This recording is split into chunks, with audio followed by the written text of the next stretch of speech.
चला तर मग आज छान हिरव्या मसाल्याचं वांग, पापड, कळण्याची भाकरी आणि ठेचा. चला मग तुम्ही पण आमच्याबरोबर खायला. सुटलं ना तुमच्या पण तोंडाला पाणी. आजची रेसिपी आहे हिरव्या मसाल्याचं वांग. चला तर मग रेसिपीला सुरुवात करूया. आजची आपली रेसिपी आहे हिरव्या मसाल्याचं वांग. कोणी याला खारं वांगही बोलतात. आता त्यासाठी आपण आधी मसाला करून घेऊया. त्यासाठी आपल्याला आधी शेंगदाणे भाजून घेऊया. आपण शेंगदाणे, त्याच्या 2-3 हिरव्या मिरच्या घ्यायच्या. तुम्हाला जसं तिखट लागेल तसं. हे भाजून घेऊया आपण.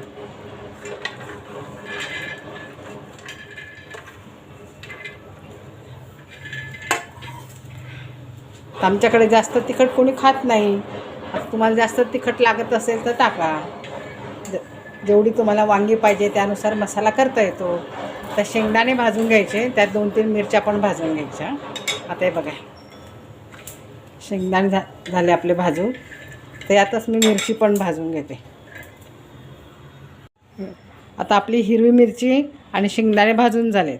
आता हे गार झालं का मग आपल्याला हे मिक्सरमध्ये टाकायचं. त्याच्यामध्ये थोडे जिरे टाकायचे, 5-6 पाकळ्या लसूण टाकायचे आणि हिरव्या मिरच्या, शेंगदाणे आणि कोथिंबीर हे सगळं आपण वाटून घेऊया. आता आपलं वाटण तयार आहे. हे बघा, वाटून घेतलं आता आपलं वाटण. आता कुकरमध्ये तेल टाकलं 2 चमचे. त्याच्यात आपल्याला हे वांगी ना ती टाकून परतून घेऊ आपण तेलामध्ये. वांगी थोडीशी परतून झाली की मग त्याच्यामध्ये हा मसाला टाकून परतायचा आपल्याला. आता हे छान परतून घेते, म्हणजे शिजतात पण छान, टेस्ट पण छान येते.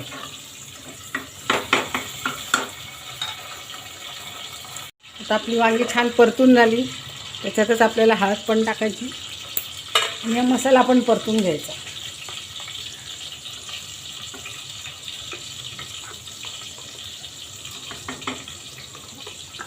आता मला एवढा मसाला लागणार नाही म्हणून मी त्यातला थोडासा काढून ठेवणार आहे. आता मसाला पण छान परतून घ्यायचा. तुम्ही बघू शकता किती छान कलर येते बघा. थोडंसं परतून झालं की मग आपण याच्यात पाणी टाकू, कुकरचं झाकण लावू आणि 1 शिट्टी काढून घेऊ. आपलं वांगं तयार. बघा किती छान कलर दिसतोय त्याचा.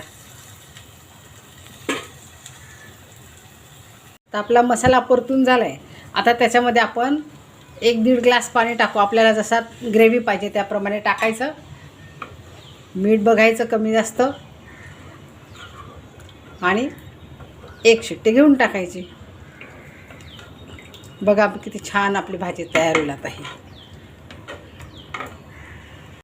बघा, आपली हिरव्या मसाल्याचं वांग तयार.